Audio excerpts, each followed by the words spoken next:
Breaking news from Croatia. A destructive hailstorm occurred in the towns of Bošnjaki and Županja.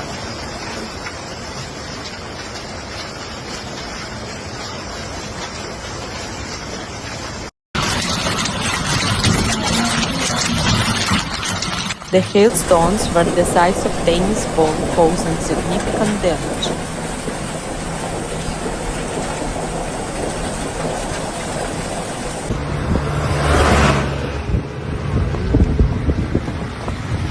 All the roofs in this town were destroyed, leaving many people without shelter.